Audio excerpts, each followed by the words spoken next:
Sugiro dar mais uns 5 minutinhos antes de começar efetivamente para aguardar aí algumas pessoas que estão tendo alguma dificuldade para acessar. Deixa eu só perguntar. Eu queria ver o Juan Patrick, que entrou em contato comigo, ele não vai estar presente nessa reunião? Juan? Daniel, Sim. você sabe quem que entrou? Eu acredito que ele estará sim. Gente? Ele que lhe encaminhou o link, eu falei com ele agora há pouco. Sim. Ele deve estar entrando.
Colocamos ao vivo no YouTube novamente, Bernard?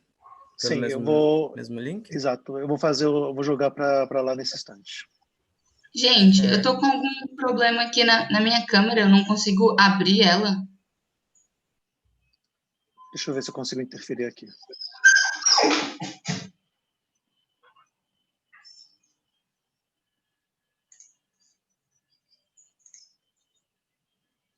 Eu mandei um pedido para abrir a câmera. Você recebeu alguma coisa? Eu recebi, cliquei em iniciar meu vídeo, mas Não está abrindo. Será que você vai ter que sair e entrar na sala de novo? Será que sim? eu vou abrir por outro navegador, ver se eu consigo. Perfeito.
Iniciando no YouTube.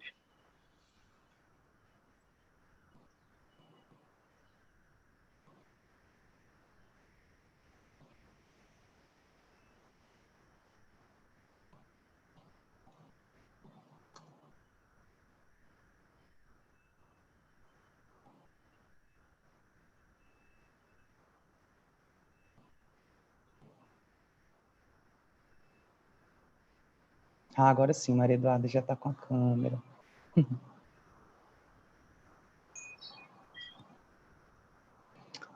Então, acho que eu já vou dar início às formalidades, enquanto o pessoal ainda está entrando na sala. Então, bom dia a todos. Meu nome é Lucas Amorim, sou mestrando em Ciência Política e Relações Internacionais pelo UFPB e membro do comitê editorial da revista FENERE. E é com enorme satisfação que eu mediarei o debate dessa manhã, que dá seguimento aos trabalhos do segundo ciclo de palestras. Estamos aqui novamente reunidos nesse espaço, que é resultado de muitos meses de trabalho, né, esforço coletivo do corpo editorial da revista, e gostaria de agradecer aqui a todos que foram instrumentais para o sucesso dessa nossa iniciativa. Nessa segunda edição, o ciclo tem como foco as possibilidades de atuação dos profissionais de relações internacionais e trouxe debatedores com experiência em organizações públicas, privadas e do terceiro setor, né? As palestras abordaram temas relacionados à promoção comercial, comércio internacional, diplomacia pública, diplomacia corporativa, paradiplomacia, atração de investimentos e atuação nas organizações internacionais não governamentais. Comunicamos também, aproveitamos essa oportunidade para comunicar que em breve será publicado o primeiro número da revista FENERE, que foi resultado de notas técnicas dos palestrantes e das palestrantes que estiverem conosco no primeiro ciclo, né, que ocorreu nos meses de abril e maio deste ano. Todas as palestras estão disponíveis no canal da FENERE no YouTube. A quem interessar, né, os trabalhos acadêmicos podem ser submetidos a qualquer momento para apreciação do nosso corpo editorial científico através do e-mail revista@fenere.org.br, para a composição das próximas edições. Também com enorme satisfação que eu agradeço a participação das nossas debatedoras, que apesar dos tempos difíceis, né, e dos inúmeros afazeres com que se ocupam, atenderam prontamente o nosso convite. Nossa primeira palestrante é Maria Eduarda Brandão Câmara, internacionalista formada pela UEPB e mestranda em Ciência Política e Relações Internacionais pela Universidade Federal da Paraíba. Eduarda criou o Internacionalmente como uma forma de divulgar oportunidades para internacionalistas de todo o país. Atualmente ela é chefe do Departamento de Relações Internacionais na Companhia de Desenvolvimento da Paraíba. Participou em 2019 do Programa de Formação Complementar junto à Missão Diplomática do Brasil na ONU Genebra, onde participou do centenário da OIT e da reunião do Conselho de Direitos Humanos. Nossa segunda palestrante é Tânia Muricy Nascimento, bacharel em Ciências Econômicas pela Universidade da Amazônia, UNAMA. Ela fez especialização pela Unifap, Universidade Federal do Amapá, em História e Historiografia da Amazônia e Arranjos Produtivos Locais. Ela possui MBA em Planejamento, Orçamento e Gestão Pública pela FGV e ministrou as disciplinas de Economia da Educação, História do Pensamento Econômico e Introdução à Economia como professora substituta na Universidade Federal do Amapá, Unifap. Atualmente, ela exerce a função de diretora de atração de investimentos da Agência de Desenvolvimento Econômico do Amapá, a Agência Amapá. Os palestrantes irão proferir uma fala inicial, a gente sugere um tempo em torno de 20 minutos, e depois iremos partir para um bloco de perguntas do público. Lembrando que nossos espectadores podem formular suas perguntas a qualquer momento durante a palestra pelo nosso chat. Elas serão moderadas por mim, né, e serão direcionadas aos palestrantes após as exposições iniciais. Pedimos que, além da pergunta, encaminhe pelo chat o nome, sobrenome, cidade e instituição de ensino a qual, porventura, esteja vinculado. Após essa fala inicial, eu cedo a palavra a Maria Eduarda para que ela possa proferir a sua exposição. Maria Eduarda, a palavra é sua. Obrigada, gente. Bom dia a todos e a todas. Me deem um feedback aí se vocês me escutam bem, se vocês me veem bem, para que a gente possa dar início a essa fala também muito curta, no intuito de fazer um diálogo, né, sobre a questão das atrações de investimentos, né? Como o Lucas já bem disse, eu sou internacionalista por formação, atualmente faço meu mestrado também na área de Ciência Política e Relações Internacionais, e no último ano tenho travado também a missão de ser chefe de um departamento de atração de investimentos e relações internacionais aqui na Paraíba, né, na Companhia de Desenvolvimento aqui do Estado. Então, eu elaborei aqui alguns pontos que eu gostaria de comentar com vocês.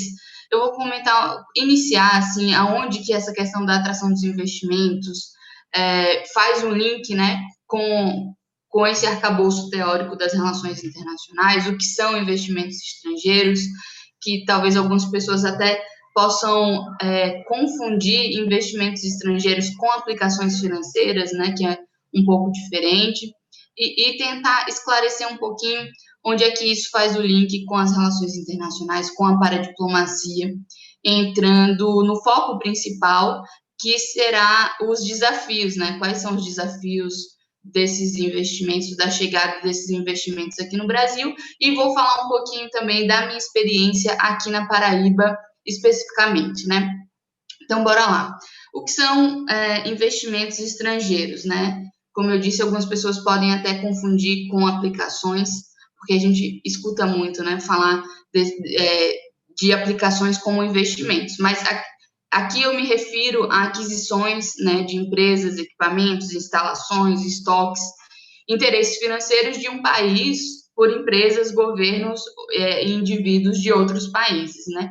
Esses investimentos, eles podem ser diretos, mas também podem ser indiretos, né? Eles vão ser investimentos estrangeiros indiretos, né? Quando eles se comportam via empréstimos, né? Ou financiamentos de longo prazo, e diretos quando eles fazem parte, né, de uma ação da empresa na participação acionária de outra empresa estrangeira.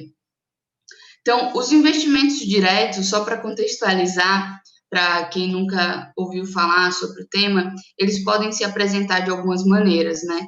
Através de aquisição e fusão de empresas, aquisição de títulos, a criação de novas filiais e também através de empreendimento públicos privados. Então, assim, só dentro da atração de investimentos você pode trabalhar com diversos segmentos. Aqui na Paraíba, a gente trabalha muito com a criação de empresas e filiais, né? Especialmente com um tipo de investimento que a gente chama de investimento greenfield, que são empresas estrangeiras que já estão no Brasil e que elas querem expandir os seus negócios para outras regiões. Então, aqui na Paraíba, inclusive, saiu um último relatório da Apex, agora de 2019, que fala bastante que a Paraíba, a maior quantidade de investimentos que atraiu foi através desses investimentos greenfield. Então, recapitulando, né, só para deixar esse entendimento bem fixo, o investimento estrangeiro direto é todo o aporte de dinheiro vindo do exterior e que é aplicado na estrutura produtiva doméstica de um país, né? E qual é a vantagem de ser receptor desses investimentos? Existem algumas vantagens, alguns autores também vão levantar aí algumas desvantagens que a gente vai tocar um pouquinho mais na frente, né? E quais são essas vantagens? Principalmente geração de emprego, transferência de tecnologia, é uma fonte também de financiamento externo e também o efeito transbordamento da economia nacional, né? Então, quando que a gente pode dizer que começou, na verdade, uma necessidade dessa área de atuação, né, da atração de investimentos? Eu coloco aqui como um marco histórico, muito mais para a gente poder debater, né, sobre essa questão, o início, né, do fenômeno das multinacionais, né, que foi principalmente um fenômeno pós-guerra, né, por causa do efeito da expansão industrial ali nos anos 50, a partir dos anos 50, especialmente dos Estados Unidos, da Europa e do Japão, né. E a multinacional, né, ou transnacional, como alguns autores preferem falar atualmente, elas se diferenciam das empresas internacionais que a gente conhecia até a década de 50, né? Que eram empresas muito mais voltadas para a mineração, para o plantation e até para o comércio exterior. Então, há uma diferenciação conceitual entre essas empresas que é muito importante ser dita, né?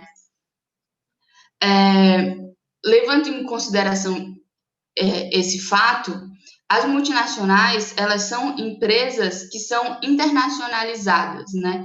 E falando um pouquinho desse processo de internacionalização, que é algo que o aluno de Relações Internacionais escuta muito, né, desde o início, mas como que a gente pode entender e trazer esses conceitos da internacionalização para esse debate?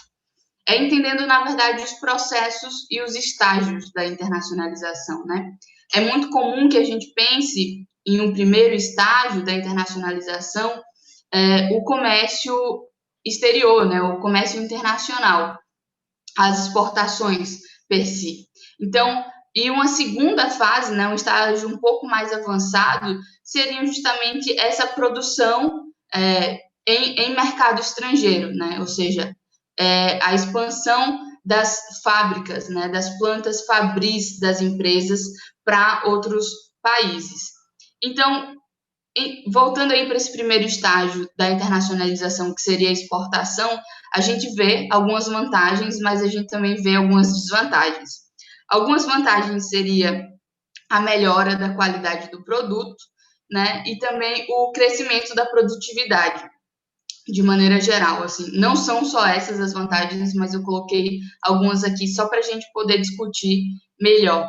E alguns gargalos, né, da exportação seria a substituição de produtos, né, e também as imitações.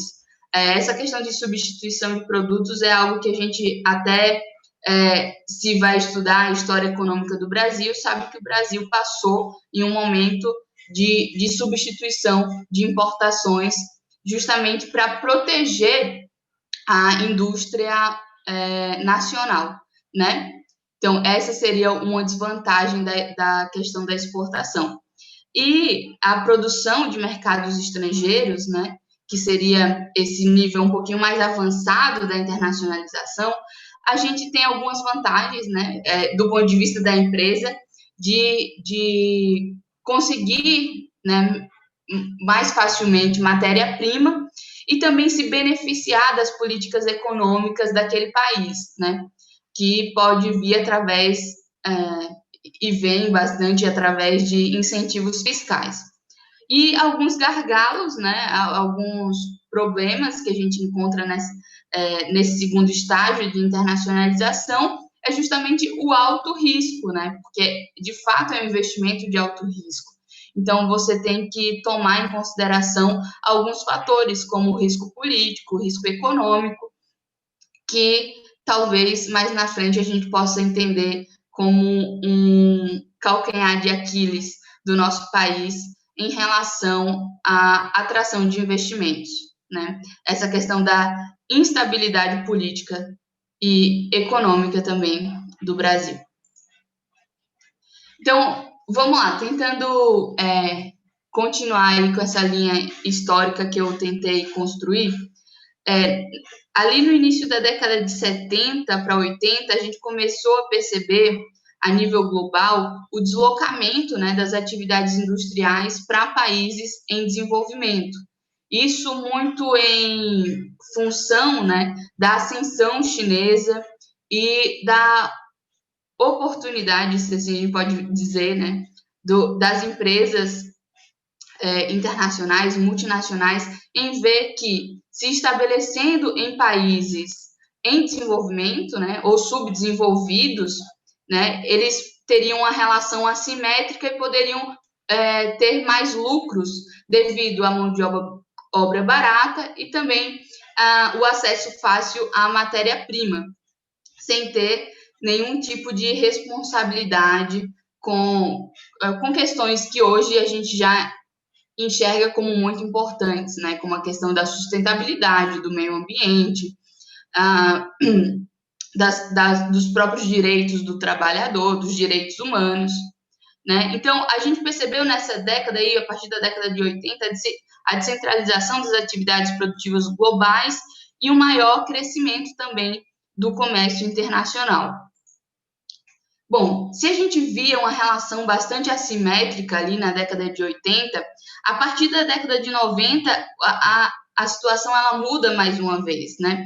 Os investimentos diretos que antes tinham origem estritamente nos países desenvolvidos, com destino a países em desenvolvimento, mas também países desenvolvidos, agora, né, na contemporaneidade, a gente começa a perceber que esses investimentos também vêm de países em desenvolvimento, ou seja, o fluxo de investimentos ele começa a vir também do terceiro mundo, abrindo possibilidades para relações, né, estreitamento de relações bilaterais entre países do sul global, o que representa também algo muito interessante, né, porque as relações elas ficam um pouco mais equilibradas e menos assimétricas, né? E daí eu passo um pouquinho para a questão dos desafios do investimento direto, que eu acho que é o nosso foco aqui hoje, né? Quais são, de fato, os desafios que nós que trabalhamos com a atração de investimentos enfrentamos, né? Primeiramente, a questão burocrática, né, jurídica do Brasil, que pode ser muito complexa, né, para o investidor internacional, né? Eu converso muito com o pessoal do Banco Interamericano de Desenvolvimento e eles apontam muito nesse sentido, né? O investidor ele não sabe como investir no Brasil e às vezes nem as pessoas que trabalham no funcionalismo público sabem como essa empresa pode chegar, dependendo muito de consultorias privadas, de contabilidade, de direito internacional, enfim. Mas é preciso que se simplifique o processo da chegada desse investidor, né? Ou tendo pelo menos instituições que apoiem a chegada desse investidor aqui no país, uma vez que o desenvolvimento de algumas regiões, principalmente, podem estar bastante atrelados com esses investimentos privados, como é o caso do Nordeste, né? O Nordeste, ele é uma região que atualmente corresponde a um modelo de indústria ainda muito parecido com o do século XX, né? Então, a gente possui lacunas de desenvolvimento nessa região que elas podem sim ser atenuadas através do investimento privado nessa região, principalmente por causa de questões de tecnologia, né? Alguns dados do PRDNE, que é um documento da SUDENE 2019, apontou que existem algumas áreas de destaque para a atração de investimento aqui no Nordeste, né? Algumas dessas áreas são as energias renováveis, a biotecnologia, a bioeconomia, que representam para essa região uma área que pode contribuir fortemente para o desenvolvimento regional do Nordeste, né? Não querendo passar muito do tempo, Lucas, por favor, vai me falando aí se eu estou dentro do tempo estimado. Eu gostaria de falar um pouquinho da experiência de atração de investimentos que a gente tem aqui na Companhia de Desenvolvimento da Paraíba, né? A gente tem alguns projetos que a gente considera, assim, projetos prioritários, né? E que são o diferencial da Paraíba mesmo em relação a outros estados aqui do Nordeste e do Norte também. Um desses primeiros projetos, que é o que eu gostaria de falar um pouquinho mais aprofundadamente, né? É o do Polo Turístico Cabo Branco, que representa o maior polo de turismo do Nordeste, planejado do Nordeste. Essa é uma área que fica dentro da cidade de João Pessoa, não sei se todos conhecem aqui a região, mas que é uma localização mega privilegiada dentro da cidade de João Pessoa, com reserva de Mata Atlântica circundando todo o local, uma reserva essa que será preservada mesmo depois da chegada dos equipamentos aqui nessa região. Então, basicamente, o polo turístico ele visa atrair resorts, hotéis e também empreendimentos do setor de lazer e cultura.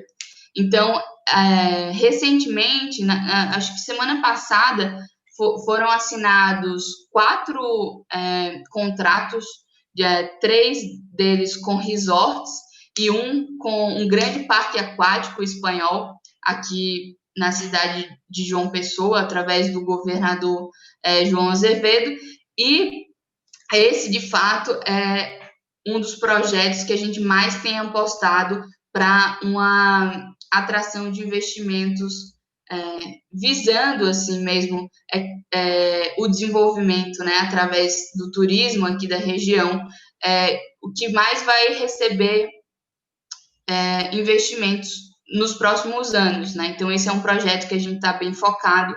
Daqui a pouco eu vou pedir para o Lucas passar um vídeo apresentando, um vídeo bem curtinho, apresentando o polo turístico para vocês. Outro projeto, e esse é um pouco mais de longo prazo, né, é justamente a captação de recursos e de investimentos para fomento da produção de energias renováveis aqui no estado, né?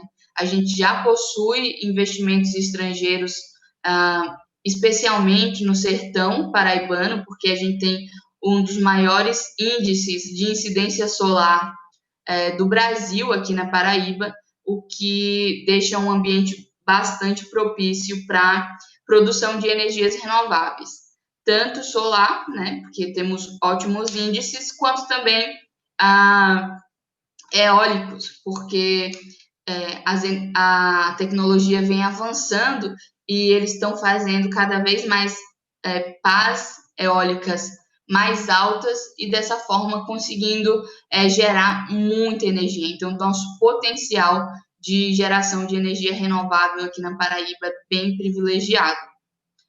E a gente já possui, né, investimentos espanhóis e também estadunidenses nos parques de Angicos e Malta, que ficam no interior, no sertão paraibano.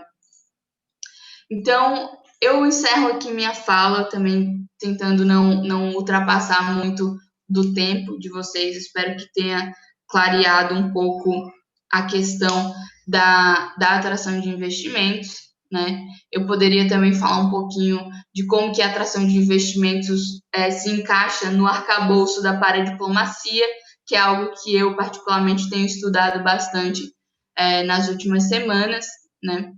Mas eu vou deixar hoje ainda aqui nessa e nas próximas mesas a gente vai falar um pouquinho de paradiplomacia, mas eu fico feliz demais de poder contribuir com a FENERE, falando um pouquinho da minha atuação aqui na Paraíba.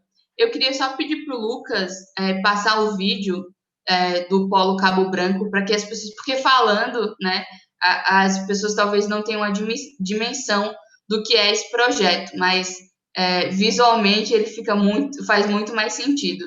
Para vocês terem uma noção, Lucas, deixa eu só falar rapidinho, é uma área de mais de 250 hectares dentro da cidade de João Pessoa, e ela está entre uma reserva de Mata Atlântica e também de uma reserva submarina. Então, na parte do mar, você tem uma reserva, e na parte terrestre, você também tem uma reserva de Mata Atlântica. Então, assim, é um local extremamente privilegiado, que o governo do estado tem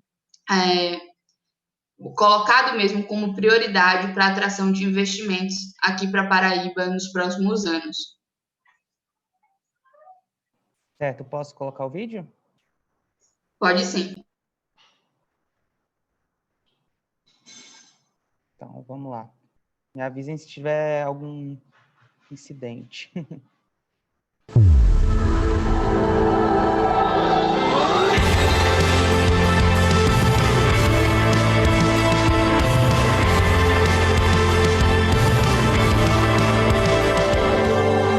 O Distrito Industrial do Turismo conta com uma área de 654 hectares, em uma das praias mais belas de nosso litoral. De forma harmônica, teremos hotéis com toda a estrutura e complexo de lazer com parque ecológico. Tudo isso com água, gás, energia e saneamento básico. Distrito Industrial do Turismo, o maior polo turístico planejado do Nordeste.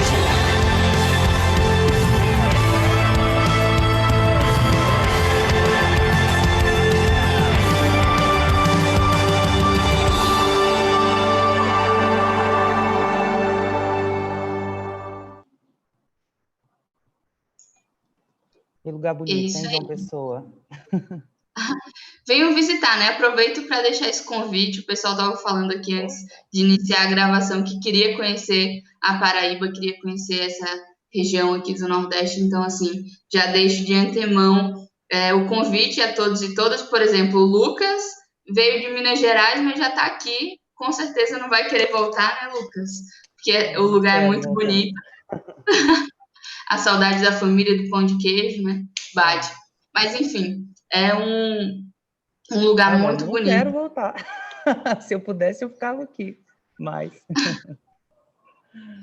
É um lugar muito bonito e realmente a gente está fazendo esse trabalho de conseguir institucionalizar melhor as relações internacionais aqui no estado, né? Eu acho que esse é um dos grandes desafios, só para concluir, Lucas, esse é um dos grandes desafios da gente conseguir institucionalizar, conseguir pessoas com formação específica, né? Acho que o trabalho do internacionalista com o economista é muito importante nessa área, então, mas é preciso que mais pessoas técnicas e especialistas em atração de investimentos, especialistas em negócios internacionais, possam trabalhar no sentido de atrair mesmo investimento, porque isso impacta diretamente na vida das pessoas, né? Porque a geração de emprego, obras que também são os empregos diretos e indiretos, né? Tanto na fase de implantação dos equipamentos, quanto na fase de funcionamento dos equipamentos, você vai estar impactando aí pelo menos 6 mil famílias, né? Então, isso é muita coisa. Então, é isso. Finalizo aqui minha fala. Muito obrigado pela sua exposição, Maria Eduarda. Agora eu gostaria de passar a palavra para a nossa segunda palestrante, a Tânia Muricy Nascimento. A palavra é sua, Tânia. Bom, vamos ver. Estão me ouvindo direitinho? Tá ok? Certinho. Vamos iniciar. Gente, obrigada pelo convite, obrigada à revista Peneri. Juan, ainda não te vi agora, mas Lucas, te convidaram para ir para lá, para o Nordeste. No final dessa reunião, eu vou te convidar para vir aqui para o Amapá. Só falta o Norte para eu conhecer agora, a única região então, eu vi que a Maria Eduarda fez um marketing aí, agora deixa eu fazer a minha parte e fazer aqui e ver o quanto o Amapá é bonito. Gente, nós estamos assim numa reunião, num grupo de pessoas super interessantes, prazer em conhecer todos vocês, os alunos também, principalmente os que estejam agora interligados, pelo menos daqui da Universidade do Amapá, e toda a comunidade que esteja envolvida nesse momento dessa reunião. Os desafios para a área de atração de investimento de capital estrangeiro, ele é muito grande. O estado do Amapá, hoje em dia, nós estamos com uma população mais ou menos assim, de mais de 850 mil habitantes. E temos um IDH de 0,642%. Bom, vamos lá. O nosso Amapá. Em 2017, o Centro Mackenzie de Liberdade Econômica desenvolveu um índice e apresentou o estado do Amapá como um dos primeiros estados com práticas liberais. E o que são essas práticas liberais? É a parte que o governo faz de incentivar a vida do empreendedor para investir no Estado. Não atrapalha, ao contrário, ele dá estruturas e incentivos para ele vir para cá. Nós temos hoje, nós somos um Estado que nós temos mais ou menos assim, 96% da nossa cobertura vegetal. E nós temos 72% de áreas protegidas. Então, como se trabalhar essa estrutura que hoje a gente encontra? O que nós temos dentro do Estado e as partes que nós estamos fazendo para acontecer as atrações é através de incentivos fiscais, que é como o Estado do Amapá, dentro das práticas liberais, ele está se identificando. Facilita a vida do empreendedor com incentivos fiscais federais, estaduais e locacionais. Dentro dos federais, hoje em dia, nós temos a área de livre comércio e a Zona Franca Verde. A área de livre comércio, nós estamos com as isenções dos impostos do II, IPI, CONFIS, PIS/PASEP. E na Zona Franca Verde, nós estamos com o IPI. E o que é esse IPI dentro dos municípios de Macapá e Santana? A saída de produtos com matérias-primas predominante regional. Macapá, Estado do Amapá, ele tem 16 municípios. É fácil trabalhar? É simples trabalhar? Mas nós somos, temos uma particularidade em razão da nossa cobertura vegetal e da nossa proteção ambiental também. Nós temos que trabalhar, o Estado do Amapá, para entender o seguinte, que nós temos que ser parceiro ao Brasil. Nós somos mais ou menos assim. O Brasil ele tem características totalmente diferentes dentro do arco. O Arco Sul ele tem um desenvolvimento econômico muito grande, a particularidade da sua fronteira. Nós temos outra. Nós ainda estamos avançando muito na área de atração e investimento. Vendo a fala da Patrícia, da Maria Eduarda, ela começa fazendo uma retrospectiva do início dos incentivos de atração e investimento na década de 50. Nós tivemos isso aqui, nós tivemos uma empresa na área de mineração muito grande para essa época. Então, assim, hoje em dia, o que nós temos que trabalhar e desenvolver o Estado do Amapá é através de incentivos. Nós também temos BRAUDEC, que é a suspensão de tributos incidentes, tanto nas importações como na aquisição de mercado interno, sobre os insumos utilizados na industrialização de produtos a ser exportados. Na áreas fiscais do Estado, que a gente tem uma redução na carga tributária, nas saídas de produtos industrializados do Amapá, na redução do ICMS nas exportações e redução na aquisição de máquinas e equipamentos agrícolas, além de proporcionar um tratamento diferenciado e simplificado aos produtores rurais e de pessoa física, foi um dos pontos que a Maria Eduarda falou, que como atrair na forma de absorver esses empresários, e de que forma? A forma é na redução, não tem outra saída, senão nós darmos incentivos para essas empresas virem ao Estado, com incentivos fiscais.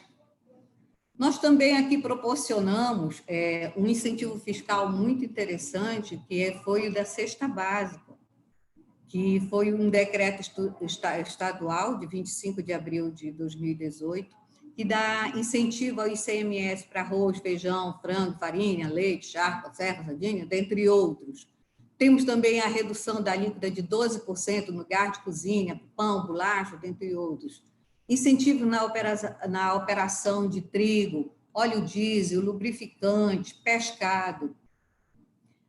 Temos também, trabalhamos muito o nosso corredor de importação, que ele tem um prazo de 60 dias para o recolhimento desse imposto. Nós trabalhamos mais ou menos assim para a gente entender. Nós estamos na ponta, no desenho do mapa do Brasil, nós somos aqui a pontinha do Brasil.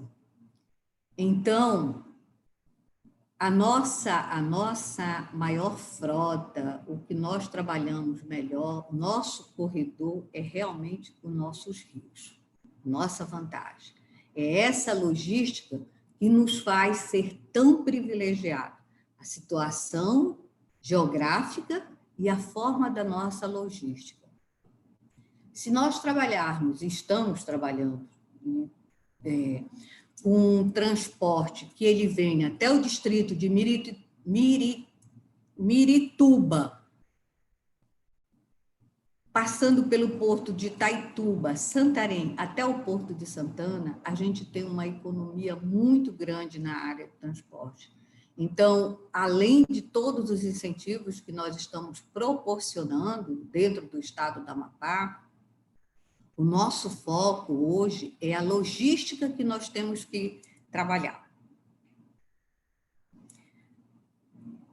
Também, dentro dos incentivos que a gente tem no estado do Amapá, incentivos fiscais, federais, estaduais, nós temos distritos industriais, que nós temos um distrito industrial de Macapá Santana, estamos agora numa expansão para um novo distrito, que se denominasse Distrito Porto do Céu. Estamos fazendo estudo, fizemos estudo para um novo distrito no município de Mazagão. E nosso ponto, nosso foco, a nossa maior apresentação está na área da logística. Tanto é que agora, dia 29 de agosto de 2020, o nosso Porto de Santana recebeu um navio Panamax. E esse navio, ele faz um translado de 70 mil toneladas. Anteriormente, o Estado trabalhava mais ou menos com um navio que atendia somente 45 toneladas. Nós temos uma diferença de carga de 40%, uma economia muito grande para o empresariado. Aqui no estado do Amapá, nós temos também, mesmo com toda essa nossa cobertura, todo mundo trabalhando dentro da legalidade, dentro das normas de preservação ambiental, nós temos uma associação de produtores de soja, chamada AproSoja, que manda muito produtos para Roterdã, na Holanda. Então, se a gente fizer um panorama, mais ou menos assim, de Santana a Roterdã, o nosso frete aqui está saindo 75 mil a tonelada. Agora, se mesmo trecho eu for fazer do Porto do Paranaguá, no Paraná, para o mesmo trecho em Roterdã, eu vou gastar 125 mil a tonelada. Desculpa, gente, não é mil, é dólar mesmo, tá? Se eu for de Mato Grosso, fizer a mesma logística a Roterdã, é 180 mil dólares. Ou $1.000, lá eu confundi. Gente, presta atenção, qual é a economia que eu estou tendo fazendo toda essa logística pelo estado do Amapá? Se eu fizer de Miritituba, do Porto Paranaguá, de Roterdã para o Porto Paranaguá, eu estou tendo uma economia de 15%. Se eu for de Santana para o Mato Grosso, eu estou tendo uma economia de 30%.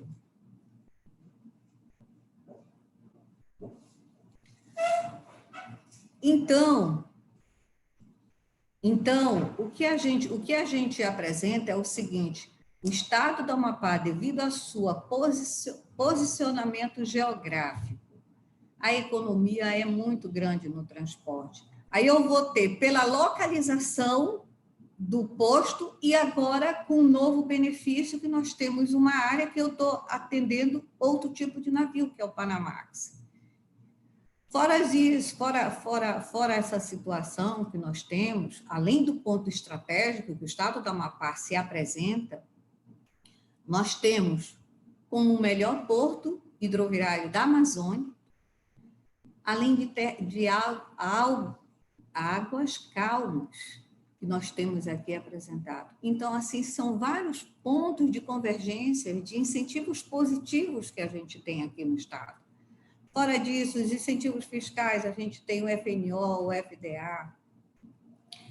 E eu quero dizer o seguinte, dentro de todos esses pontos que a gente tem apresentado para os incentivos no Estado do Amapá, incentivos locacionais, e fazer toda essa área de atração para o Estado do Amapá, 3 e 4 de julho do ano passado, nós tivemos uma comissão mista transfronteiriça, que está trabalhando todos os eixos, saúde, educação, defesa e segurança pública, transporte, desenvolvimento econômico junto à Câmara do Comércio. Nós temos o Bioplatô, Conselho do Rio, que trabalha, esse Conselho do Rio, que trabalha para a Comissão Transfronteiriça, para que todos os acordos que foram feitos sejam realmente efetivados e que estejam em andamento.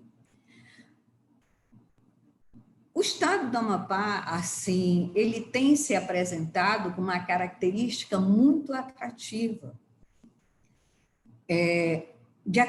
Em 14 de janeiro de 2020, agora, nós recebemos uma empresa do ramo de aviação interessada a vir trabalhar no Estado do Amapá. Uma empresa, assim, da França, que está querendo trabalhar, vindo para cá, colocando o primeiro ponto como o Estado do Amapá. E, assim, o que nós temos trabalhado, o que nós temos focado, maior parte, é assim, tem um Estado preservado, tem uma situação de preservação muito grande, mas nós temos geograficamente um ponto muito importante para o Estado do Amapá. A todos os empresários, empreendedores, mesmo que a gente recebe, nós desenhamos o Guia do Investidor, que atualmente nós estamos atualizando. Todo ano a gente atualiza, até porque vivemos mudanças muito grandes de incentivos fiscais, e assim, a gente, fora todos os atrativos, as conquistas que o Estado do Amapá tem conseguido, a gente tem feito muito nisso. Aproveitando essa cobertura florestal que nós temos, além assim da gente entender que o Estado do Amapá é muito rico na área mineral, iniciamos todos os nossos investimentos estrangeiros na área mineral. Então, assim, até hoje nós somos ainda foco dentro do Brasil, numa proporção mineral muito grande, muito interessante para se trabalhar pedras, dentre outros. Aproveitando essa situação, dessa cobertura vegetal que nós temos, hoje em dia, nós desenhamos o Tesouro Verde. E o que é esse Tesouro Verde? Em razão das outras empresas precisar e criar de forma colaborativa para incentivar e retribuir a nossa utilização de recursos naturais através de emissão de ativos ambientais, entre outras palavras, nós damos os certificados que poderão ser negociados dentro do mercado financeiro por produtores rurais, associações e planos de negócios individuais ou coletivos. Desde que tenha foco, todas essas empresas, no desenvolvimento e que suas atividades trabalhem dentro da responsabilidade de preservação. Tudo isso com a regulamentação são valiosos créditos que são implantados dentro do mercado internacional na área ambiental. Esse tipo de Tesouro Verde que nós desenvolvemos aqui no Estado do Amapá, que é um programa, nós estamos sendo muito procurados pelas empresas para conhecer esse novo investimento que as empresas têm que fazer. Portanto, o Amapá transforma a sua proteção e preservação ambiental em um importante componente na sua matriz econômica. Assim, Assim, a riqueza naturais dão retorno social, financeiro, para um local concreto e dando resposta pelo mundo. Gente, nós estamos dando, com tudo isso, seguridade a todas as ações que as empresas estão tendo. E uma coisa assim, muito interessante que a gente tem falado, a gente tem desenvolvido dentro de todas as nossas ações do Estado do Amapá, com seguridade jurídica para as empresas. Então, todas as ações que nós fazemos, tudo que nós trabalhamos dentro do Estado do Amapá, os incentivos, os impostos, a forma como nós atraímos, temos nossos distritos industriais, estudo para acontecer outros distritos industriais, áreas específicas para se trabalhar as empresas, a industrialização. Desenhamos, dentro do Estado do Amapá, os 16 municípios, suas particularidades, suas vocações, suas características, suas grandes atrações, o que pode ser proporcionado a esse investidor. A Agência Amapá, a qual hoje em dia estou em atração e investimento, nós recebemos muitos empresários e estrangeiros. Então, assim, eles ficam assim entusiasmados porque nós temos e desenvolvemos uma atividade de preservação ambiental. Então, isso, hoje, no mercado internacional, é um ponto muito relevante, muito importante para ser trabalhado. E é assim que no Estado do Amapá tem trabalhado. E também dizer o seguinte, o Estado só, ele não desenvolve, ele não trabalha, se a gente não tiver o apoio de todos os atores envolvidos nisso. Quem são esses atores que estão com a gente? Os empresários, a academia, a comunidade. Então, assim, todos juntos trabalhamos, é que a gente vai fazer com que a nossa posição geográfica, que é o que a gente tem vislumbrado muito, tenha um foco muito importante, que a logística do Estado seja um referencial para todos os estados. Nós não estamos, assim, tentando ser o Estado, nós temos que ser o parceiro de todos os estados. Nós vamos fazer uma economia, se nós trabalharmos muito mais, como eu apresentei, nós temos uma economia de tempo, de economia para os empresários muito grande. Um investimento para uma exportação, ela é muito alta. Uma economia que a gente faça, né, devido à localização geográfica pelo Estado do Amapá, é uma economia praticamente de 50% em cima do investimento que você faça em outro estado. Dizer que nós vamos ser o único, não existe isso. Nós nunca vamos. Não é assim que a gente quer trabalhar. A gente quer trabalhar com parceria. O que a gente quer dizer é que o Estado do Amapá, ele pode se tornar um agregador do desenvolvimento econômico do Brasil. É isso que nós vamos trabalhar, é isso que nós estamos trabalhando, é assim que a gente se apresenta. Também estamos, assim, desenvolvendo todas as formas que a gente possa trabalhar a parte da logística muito maior. Agora, em janeiro, como já falei, agora, assim, a apresentação do novo Panamax aí. Então, assim, a abertura do nosso Porto de Santana nos enche de orgulho e vislumbra uma situação muito melhor para o Estado do Amapá. Junto com a Apex também, nós e todos os estados brasileiros, nós estamos desenvolvendo um panorama do Brasil. Vamos supor, nossa palestra hoje é Economia dentro do Brasil. Junto com a Apex, todos os estados brasileiros estão mostrando o seu ponto forte. Então, assim, o Brasil todo tem que se unir e trabalhar conjuntamente para que todos os estados saiam ganhando.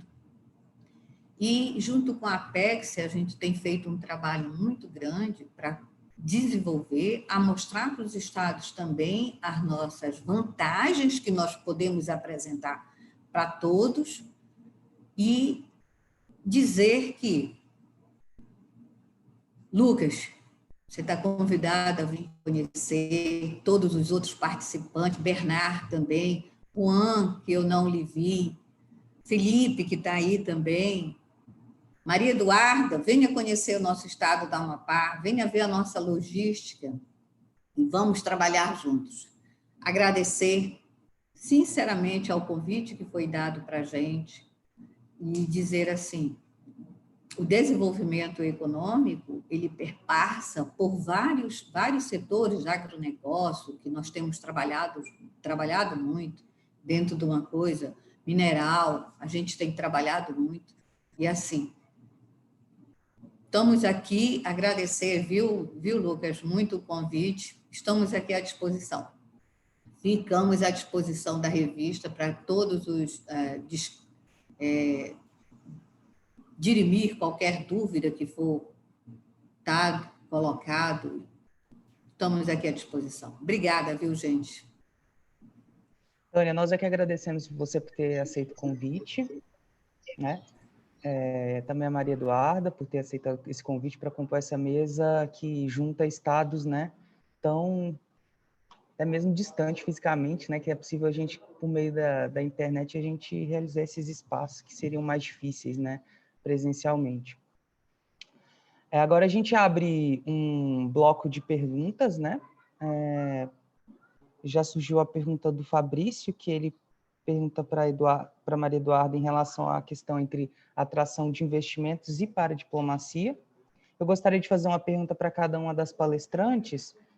Para a Tânia, você chegou a mencionar oportunidades de investimento realizadas por empresas francesas, né? Eu fiquei com essa curiosidade se a proximidade do Amapá com o território francês, né, com a Guiana Francesa, favorece a atração de investimentos internacionais. E a Maria Eduarda, ela chegou a falar sobre a articulação do governo estadual com organismos internacionais de fomento, como o Banco Interamericano de Desenvolvimento, certo? Eu gostaria que você compartilhasse um pouco mais sobre como o Estado atua em cooperação com essas organizações internacionais. Quem mais quiser fazer alguma pergunta, é só deixar no chat, ou também pode ficar à vontade para abrir o microfone e realizar algum comentário.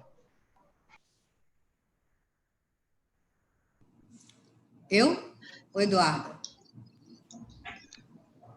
Quem que prefere começar? Pode começar, Tânia. Tá. Deixa eu falar uma coisa, Lucas. Nós tivemos a Comissão Mista Transfronteiriça. Existe vários acordos entre o Brasil, Estado do Amapá, e a França, Guiana Francesa, né? Então, assim, várias empresas, elas têm se colocado muito interessadas em trabalhar dentro do Estado do Amapá. A de aviação foi que mais nos causou surpresa. Mas, hoje em dia, vamos supor, nós estamos trabalhando muito com o mercado da Guiana. Nós temos empresas, empresários aqui que estão exportando para a Guiana sem problema nenhum. Cases de sucessos maravilhosos.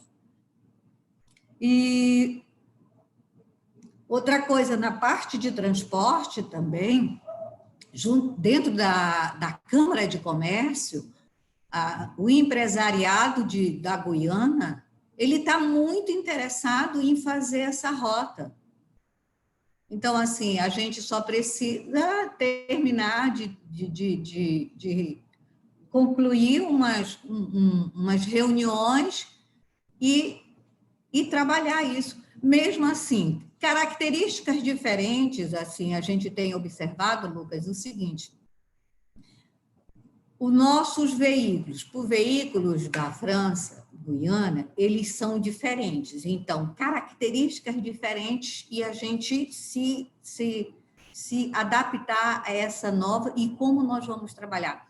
A Eduarda até mencionou o seguinte: quando a gente faz a atração de investimento de empresariados locais, a gente tem que facilitar para receber, e como é que a gente vai proceder essa interação. A mesma atenção é que a gente tem que fazer quando a gente vai para outro país, né? Que assim, a gente não está assim só, não quero só receber, eu também quero exportar, né? Então, assim, como é que eu vou também entrar? Como é que as regras, se a gente tem uma legalização, uma regra, uma normatização legal que a gente tem que trabalhar aqui, que o empresariado nosso tem que trabalhar, o estrangeiro também tem. Se a gente vai para a exportação, a gente também está sujeito às regras da exportação. E a gente tem que se adequar também. Então, assim, acordos tem que ter para que isso se facilite. Então, em cima desses acordos, Lucas, é que a gente tem trabalhado muito dentro da comissão mista para poder com que tanto o empresariado hoje nosso possa trabalhar com produtos de exportação, como também ele possa trabalhar com importação. Então, assim, é muito trabalho, é muito conhecimento, é muitos acordos que a gente tem que fazer para a gente, assim, a gente ter todo mundo bem, né? Todo mundo sendo feliz. O empresário, ele está feliz quando ele ganha e quando ele recebe.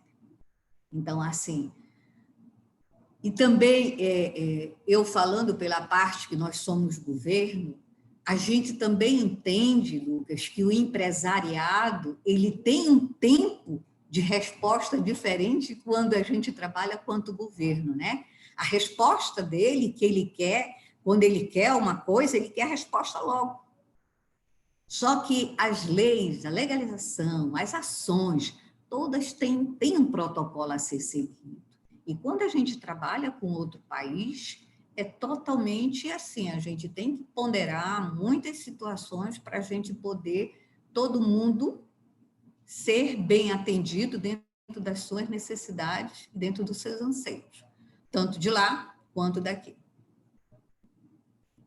E praticamente a gente respeitando o desenvolvimento econômico dos dois lugares, nada só para um lado, nada só para o outro. Era isso que eu queria pontuar, e eu espero que eu tenha atendido o questionamento do nosso colega. Certinho, muito obrigado pela resposta. O Bernard quer fazer um comentário? Eduarda, deixa o Bernard fazer o comentário e depois você entra com as suas respostas, tudo bem? Bom, Lucas, muito obrigado por liberar o microfone e para poder fazer aqui alguns comentários. Tânia, parabéns, e Maria Eduarda também pelas apresentações, foram excelentes. E uma coisa que você disse, Tânia, que é extremamente importante, que é essa bilateralidade, trabalhar a ida e a vinda, né? Não é unicamente unilateral as relações comerciais internacionais. Isso definitivamente é extremamente importante. Eu fui falado muito sobre trabalhar em parceria. Isso é uma temática extremamente interessante e, consequentemente, eu queria comentar um pouquinho sobre isso. Nós temos feito aí uma série de atividades de desenvolvimento de oportunidades específicas justamente para alavancar essas oportunidades e essas parcerias. E quando se fala em atração de investimentos, existe aí uma missão que está sendo organizada para ir para os Emirados Árabes, justamente para poder discutir essas oportunidades, justamente focando naqueles que ainda precisam se adequar, né? Então, isso é muito interessante, porque, de fato, abre aí alguns caminhos que vai muito com a sua fala. E quanto ao convite que foi falado aí sobre ir para o Amapá, isso com certeza está na agenda, porque nós estamos aí desenvolvendo um projeto na região e está faltando a viagem. Então, a gente ainda não viajou porque ainda estamos nesse processo de organizar esses detalhes, mas com certeza vamos bater aí na porta dentro de breve, espero.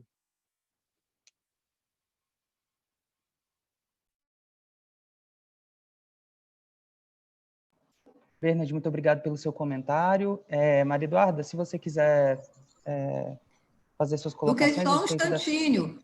Bernard, por favor, me procure. Me procure aqui no Estado do Amapá. Vamos, seja lá para que empresa você esteja vindo, seja bem-vindo, traga a sua empresa para cá. E assim, o governo do Estado do Amapá, através da Agência de Desenvolvimento Econômico, está à sua disposição. Nos colocamos à disposição inicialmente. Obrigada, Bernardo. Tomara que saiam oportunidades de negócio aqui dessa mesa. Maria Eduarda? Perfeito, vamos lá, então. Respondendo as perguntas, uma sobre paradiplomacia e a outra sobre os órgãos de fomento do BID. Primeiro de tudo, sobre a paradiplomacia, né? Como que a atração de investimentos ela se insere nesse paradigma da paradiplomacia, né? Nesse arcabouço conceitual da paradiplomacia. Bom, existem alguns tipos, né, de paradiplomacia, existem conceitos sobre isso, e a atração de investimentos, ela entra no guarda-chuva da paradiplomacia monotemática, né? Então, que é basicamente esse guarda-chuva. A paradiplomacia, para quem não conhece o conceito, é a atuação internacional de entes subnacionais, né? E, obviamente, esse contato com o investidor estrangeiro, esse contato com empresas e governos, né, do exterior, entram dentro desse arcabouço, dentro desse paradigma da diplomacia monotemática. Sobre os órgãos de fomento, né? Aqui na Paraíba, a gente tem um projeto que é financiado pelo Banco Mundial, que é o projeto Cooperar, que visa o desenvolvimento rural sustentável, né? Atacando em temáticas que são importantes para esses órgãos, como a pobreza, o desenvolvimento regional, a segurança alimentar. Então, geralmente, existem projetos que são submetidos para esses órgãos de fomento, que em diversas e diferentes categorias, porque existem categorias que são o que a gente chama são empréstimos e financiamentos, né? Alguns reembolsáveis e outros não, né? A fundo perdido. E dentro disso, o Estado cria essas relações junto desses projetos para receber financiamento desses órgãos de fomento, né? A exemplo do Banco Interamericano de Desenvolvimento, o Banco Mundial, a gente atualmente tem convênios com esses dois bancos internacionais. Então, basicamente isso. Muito embora essa captação de recursos não seja feita através aqui do meu departamento, a gente conhece porque está tudo dentro do guarda-chuva do governo do Estado, né? É importante diferenciar a título bem conceitual mesmo, que captação de recursos é justamente esses recursos que vêm dessas organizações internacionais, e a atração de investimentos é justamente mais voltado para o setor privado, né? Certinho. Muito obrigado, Maria Eduarda. O Daniel gostaria de fazer uma pergunta. Daniel, se você quiser abrir o microfone. Oi, bom dia novamente. E novamente eu gostaria de agradecer pela presença de ambas as palestrantes. Enfim, a minha pergunta é... A Maria Eduarda evidenciou alguma das potencialidades da região em que ela reside E a Tânia também apontou algumas, mas eu gostaria que isso fosse mais abordado.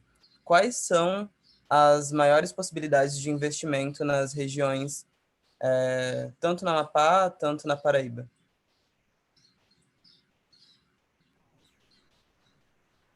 Quem quiser começar respondendo, Tânia ou Maria Eduarda?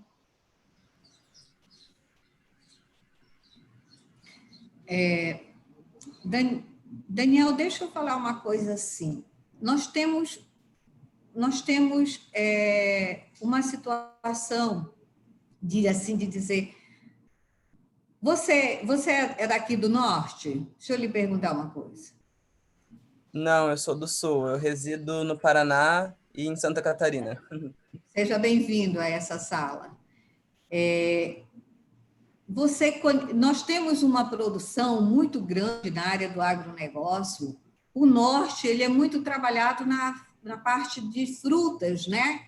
Então, assim, o açaí é a nossa grande apresentação. Castanha do Brasil, vocês conhecem, não sei se vocês conhecem como castanha do Brasil, castanha do Pará, mas, assim, nós temos uma produção de búfalo também muito grande, o agronegócio nosso é muito bom. Nós somos um estado que temos, assim, também na área mineral, muito grande. Nós temos a região dos lagos aqui, que tem características diferentes. Então, assim, Daniel, dizer assim, o quê? Não tem. Tem muita coisa. Venha para o estado da Amapá, venha nos conhecer. Não dá para a gente focar numa coisa só. Não gostaria de fazer isso, entendeu, Daniel? Não gostaria de privilegiar. Nós temos 16 municípios. Não gostaria de privilegiar um município e falar uma coisa mais do que a outra.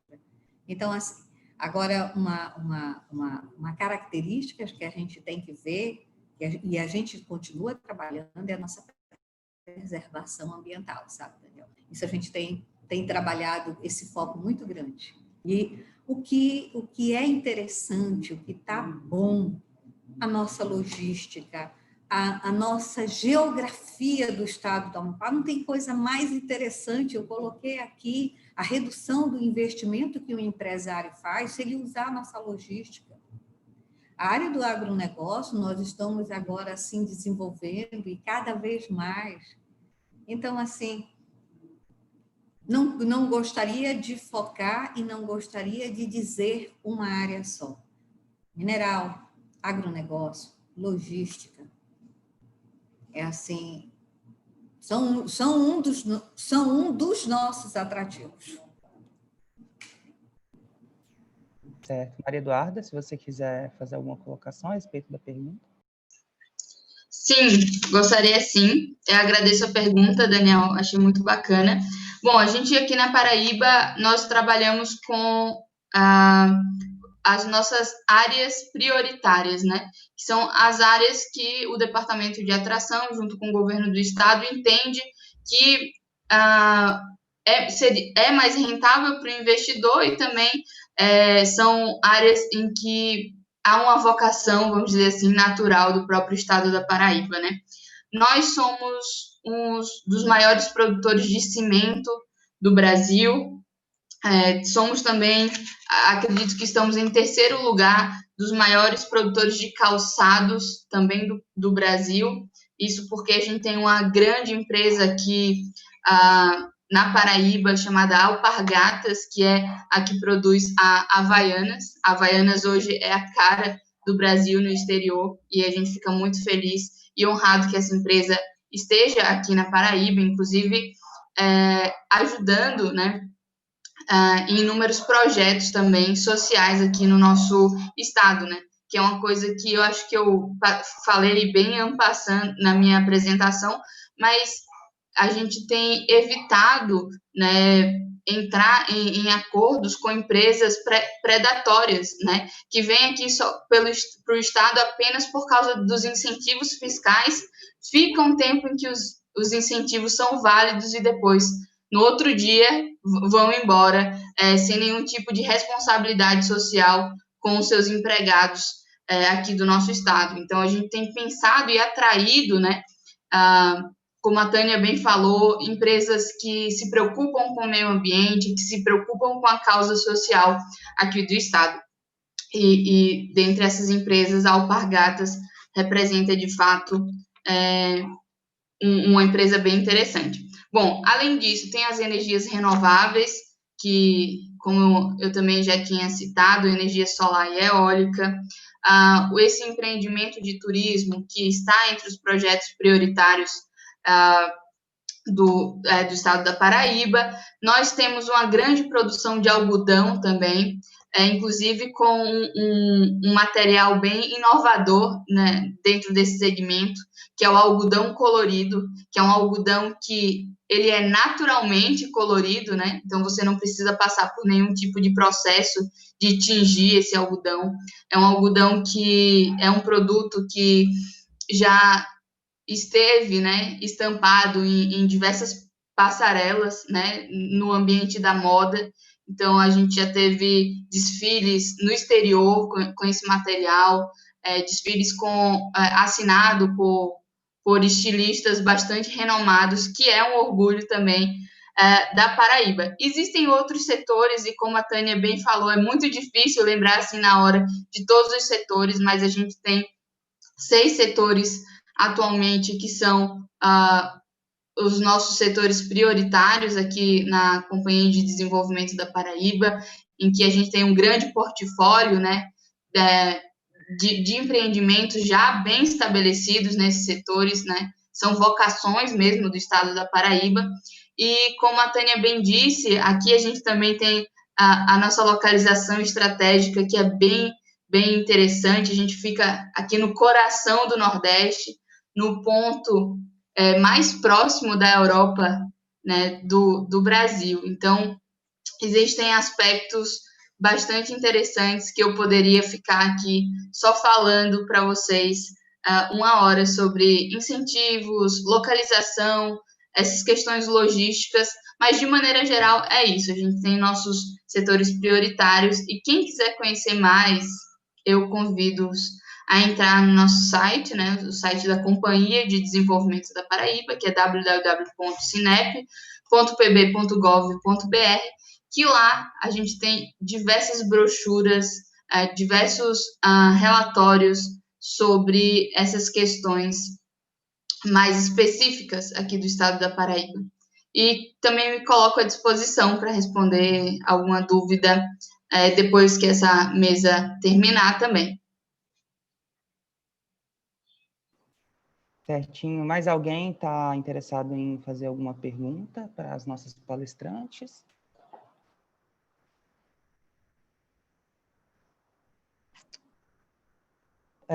Então, eu acredito que as dúvidas podem ser sanadas também pelos contatos das nossas palestrantes aqui. Quem quiser ter acesso pode entrar em contato conosco, que a gente pode fazer essa ponte. Gostaria de agradecer mais uma vez as nossas debatedoras, que apesar, né, de todos os afazeres que a gente sabe que temos todos os dias, né, elas toparam, né, esse nosso convite e vieram prestigiar dessa mesa.